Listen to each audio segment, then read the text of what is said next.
Bonjour et bienvenue dans cette troisième journée de championnat de foot de billes. Et comme vous pouvez le voir, un investissement a été fait dans de toutes nouvelles rampes pour les joueurs, des rampes plus professionnelles qui, nous l'espérons, offrira un confort de jeu pour tous les joueurs.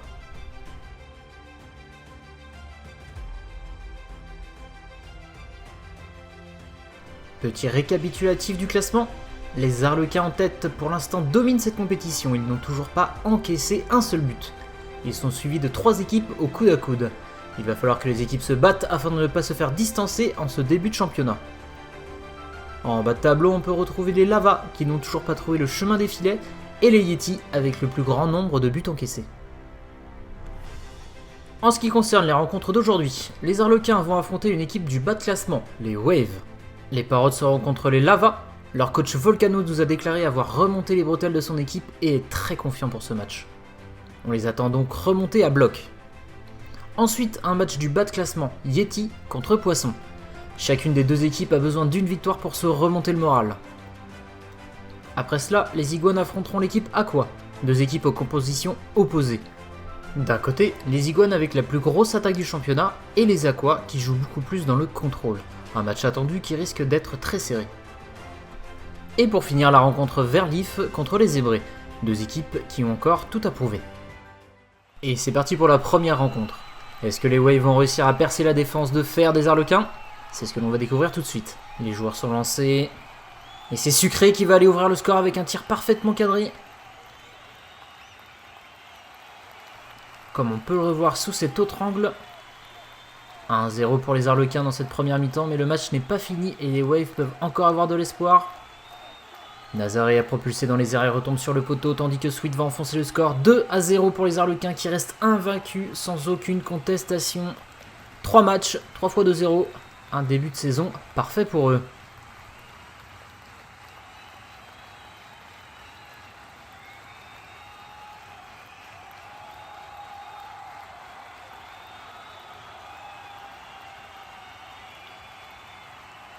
Et nous passons à Lava contre Parotte. Le sifflet retentit. Les chocs sont rudes au milieu de terrain et Magme est propulsé au fond des filets. Les Parottes n'ont rien pu faire. C'est le premier but de Lava dans ce championnat.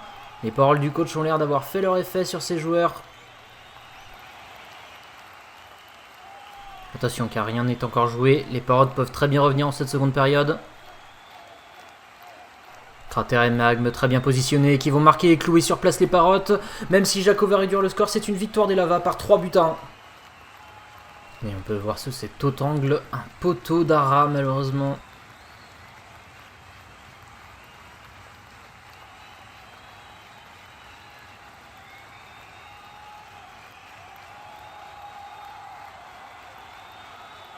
Troisième rencontre, Yeti contre Poisson.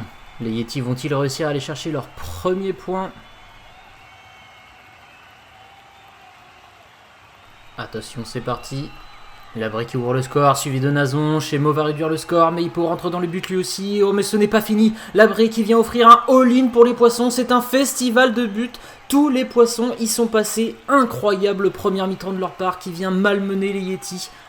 Et on peut voir Hippo qui bloque l'un des Yeti dans le poteau avant de lui-même marquer. Très beau geste technique.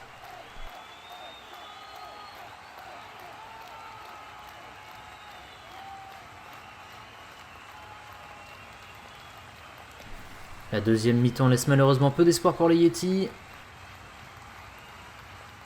Oh bah rentrant de la part de Labri, superbe but, tandis que de l'autre côté, Hippo va enfoncer encore plus le clou.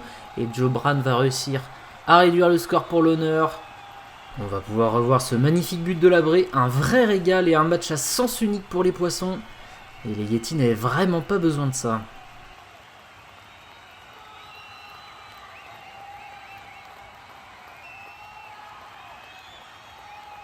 Est-ce que le match Iguanaqua sera plus serré que le précédent? C'est ce que nous allons découvrir tout de suite.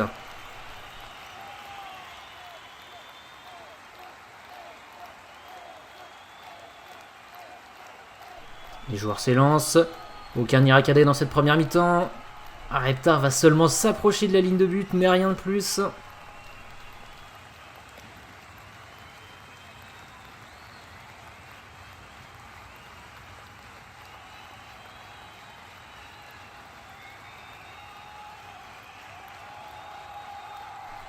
Alors est-ce que l'un des deux effectifs va réussir à percer la défense adverse dans la seconde mi-temps? Reptar Aura du Sol va venir marquer le seul but de cette rencontre. Et donc les 3 points pour son équipe.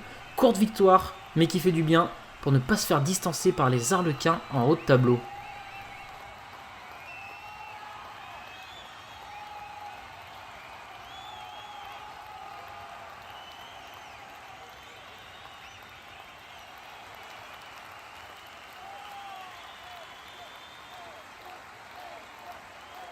Et voici la dernière rencontre, Verlif contre les Zébrés.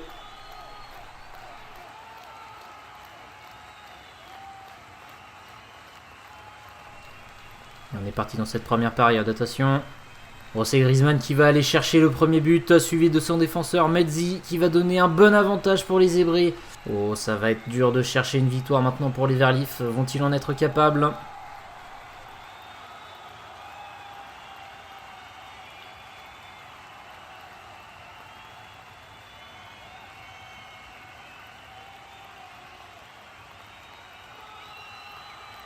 Jade va aller réduire le score en ce début de seconde période. Les Zébrés sont tous dans les corners. Et c'est Lime qui va aller chercher l'égalisation en fin de seconde période. Oh là là là là, c'était très tendu. Son coéquipier a failli le faire dévier la trajectoire du but. Très belle remontée des Verlif qui vont aller chercher le nul face aux Zébrés.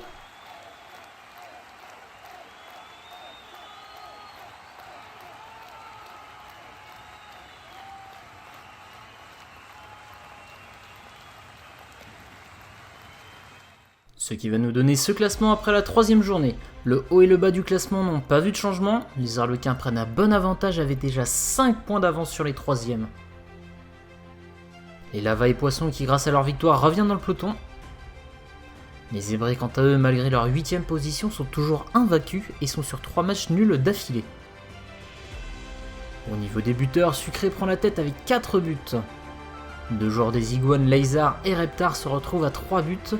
Et on peut aussi retrouver tous les joueurs des Poissons dans ce classement suite à leur écrasante victoire face au Yeti. Pour finir cette journée, voici l'agenda des rencontres de la journée numéro 4. J'espère que vous avez apprécié les matchs d'aujourd'hui. N'hésitez pas à vous abonner et à partager. On se retrouve très bientôt pour la prochaine journée. A plus tard.